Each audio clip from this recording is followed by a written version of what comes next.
Hello friends, आकांक्षा Tripathi YouTube channel में आप सबका स्वागत है।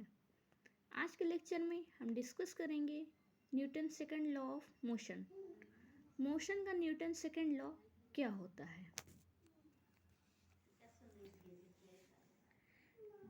Newton second law of motion pertains to the behavior of object for which all exciting force are not balanced. This explains how an object will change velocity if it is pushed or pull upon. Newton second law में हम क्या पढ़ेंगे कि किसी भी object पे जब हम फोर्स लगाते हैं तो उसकी किसी ऑब्जेक्ट को पुश करते हैं या पुल करते हैं तो उसकी वेलोसिटी में चेंज कैसे आता है।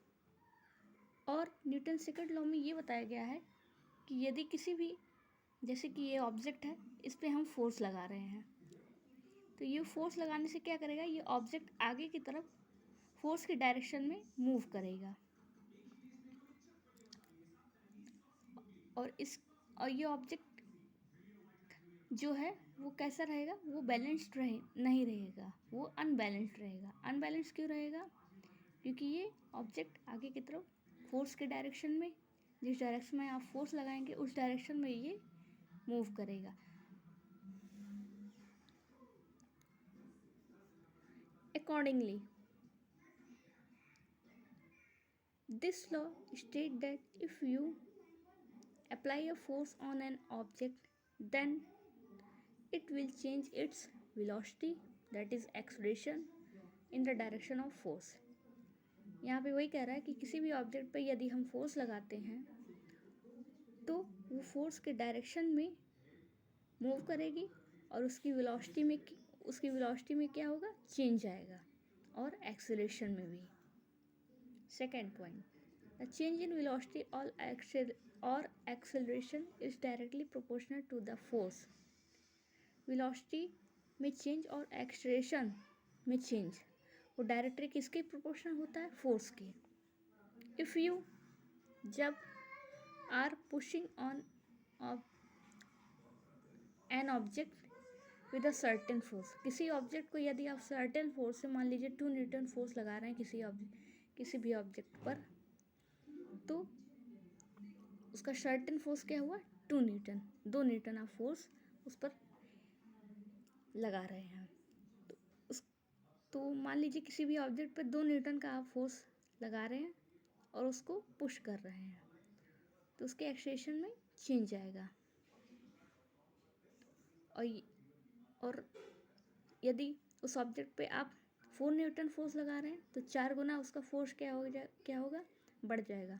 तो जब 4 गुना फोर्स बढ़ेगा तो 4 गुना एक्सेलरेशन भी बढ़ेगा और 4 टाइम्स वो क्या होगा, उसकी वेलोसिटी भी बढ़ेगी। द चेंज इन वेलोसिटी और acceleration is inversely proportional to the mass of the object. Velocity और एक्सेलरेशन में जो चेंज आता है वो मास के क्या होता है, इनवर्सली प्रोपोर्शनल होता है। ध्यान दीजिएगा, फोर्स में डायरेक्टली प्रोपोर्शनल होता है और मास ऑब्जेक्ट के मास के साथ क्या होगा, इनवर्सली प्रोपोर्शनल होगा वेलोसिटी और एक्सेलरेशन। फॉर एग्जांपल, मान लीजिए एग्जांपल देते हैं। If you are pushed two object by applying equal force, मान लीजिए कोई 2 ऑब्जेक्ट आप लिए हैं, उसको इक्वल फोर्स से उस पर इक्वल फोर्स आप लगा रहे हैं। मान लीजिए कोई 2 ऑब्जेक्ट है, एक ऑब्जेक्ट पे 4 न्यूटन लगा रहे हैं, एक ऑब्जेक्ट इधर, जैसे कि ये एक ऑब्जेक्ट है एम मास का, इस पे आप कितना फोर्स लगा रहे हैं, 4 न्यूटन का। और ये दूसरा ऑब्जेक्ट है, इस पे भी फोर्स कितना लगा रहे हैं, 4 न्यूटन का। दोनों का फोर्स क्या है, अब इक्वल है।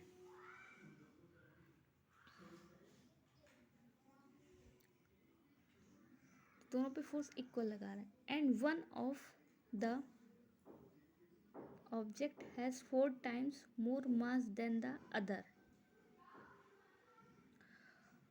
और जो है एक का मास कितना है, पहले ऑब्जेक्ट का मास मान लीजिए 4m है, यहाँ 4m लिख दे रहे हैं हम, और इस ऑब्जेक्ट का मास कितना है, m है, या 1m भी कह सकते हैं।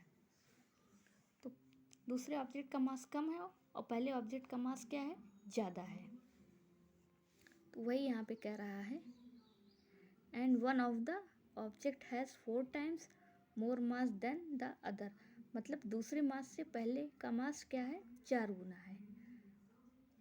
पहले दूसरे का मास कम है और पहले का मास ज़्यादा है। If we accelerate 1/4 the acceleration of the other, तो जब मास इसका 4m है तो इसका एक्सेलरेशन भी 4m होगा।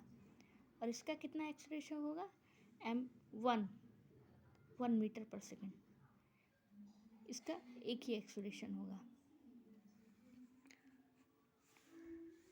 In similar term as the force acting upon a object is increase, जब हम ऑब्जेक्ट पर फोर्स लगाते हैं तो उस पर लगाया गया फोर्स क्या होगा, बढ़ेगा। The acceleration of the object is increase, force बढ़ेगा तो एक्सेलरेशन भी बढ़ेगा। As the mass of the object is increased, और जब ऑब्जेक्ट का मास बढ़ेगा तो acceleration of the object is decrease. Object का जितना मास बढ़ेगा उतना ही एक्सेलरेशन घटता जाएगा। ध्यान दीजिएगा, जब फोर्स बढ़ाएंगे तो एक्सेलरेशन भी बढ़ेगा, और यदि ऑब्जेक्ट का आप मास बढ़ा रहे हैं तो एक्सेलरेशन घटेगा। फोर्स बढ़ाने पर एक्सेलरेशन बढ़ेगा, मास बढ़ाने पर एक्सेलरेशन ऑब्जेक्ट का घटेगा। फोर्स आर अनबैलेंस्ड, फोर्स कैसा होगा, अनबैलेंस्ड होगा। अनबैलेंस्ड फोर्स क्या होता है, ये मैंने प्रीवियस लेक्चर में डिस्कस किया है, जिसे भी नहीं आता वो पीछे जाकर देख सकता है। There is an acceleration, acceleration किस पर डिपेंड करता है, एक्सेलरेशन दो चीज़ पर डिपेंड करता है। The acceleration depend upon the net force, acceleration depend करता है कि किसी भी ऑब्जेक्ट पर आपने कितना नेट फोर्स एक्सर्ट किया, अप्लाई किया, उस पर कितना फोर्स आपने लगाया, 2 न्यूटन का, 4 न्यूटन का, 3 न्यूटन का, 6 न्यूटन का। और दूसरा एक्सेलरेशन किस पर डिपेंड करता है, the acceleration depend inversely upon the object mass, acceleration जो डिपेंड करता है वो इनवर्सली मास के इनवर्सली क्या होता है, डिपेंड करता है। जैसे A इक्वल टू आप लिख सकते हैं acceleration proportional to inversely proportional, मतलब 1/m, ये हमारा क्या हो गया, एक्सेलरेशन। अब यहाँ पे कुछ लेना होगा तो A इक्वल टू आपको एक कांस्टेंट लेना होगा, ये कोई प्रोपोर्शनलिटी कांस्टेंट इनटू 1/m, ये हमारा हो गया एक्सेलरेशन।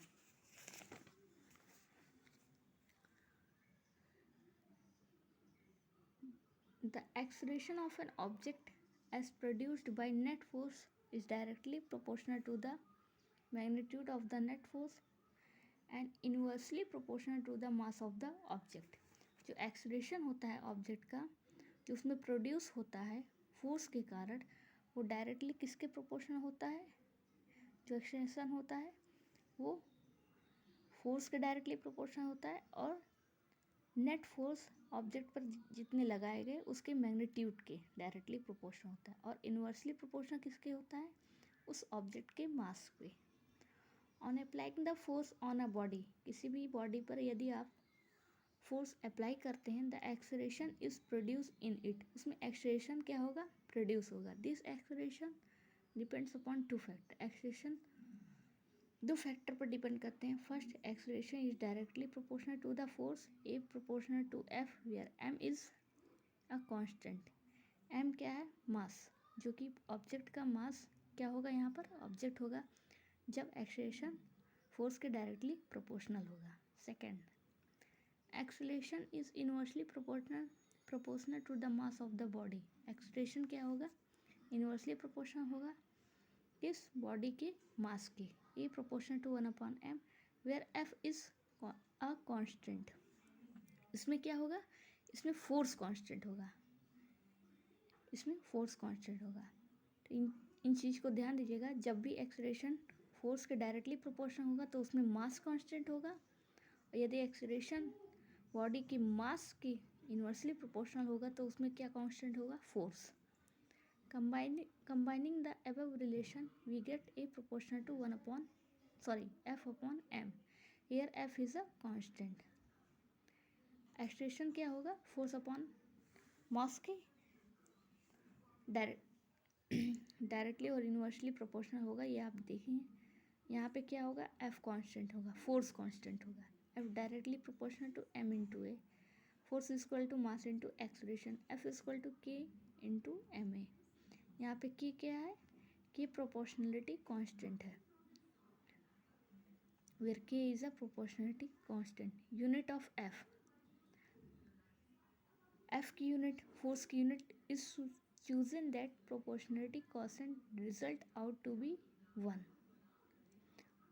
फोर्स की यूनिट कितनी होगी?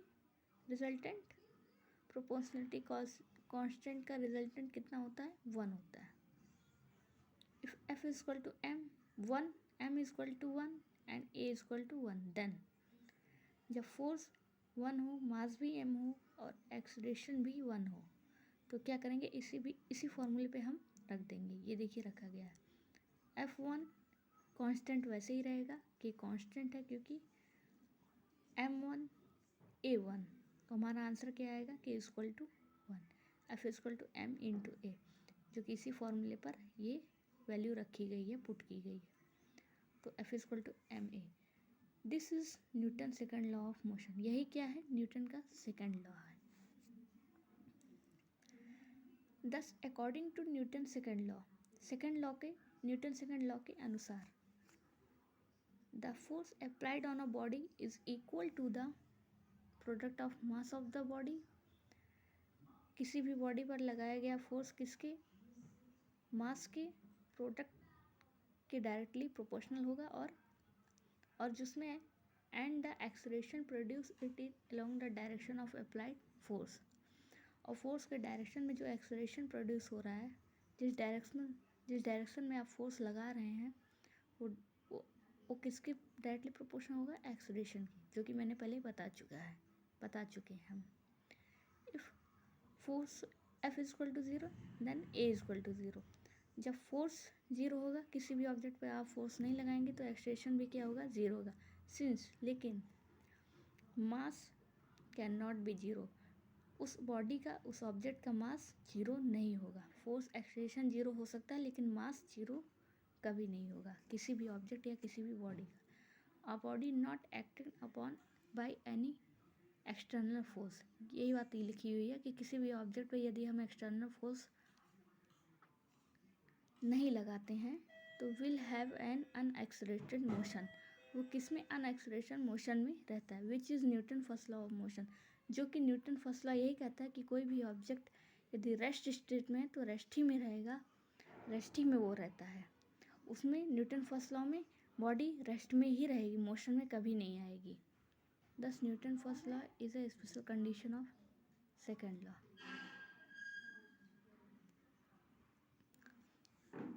Thank you.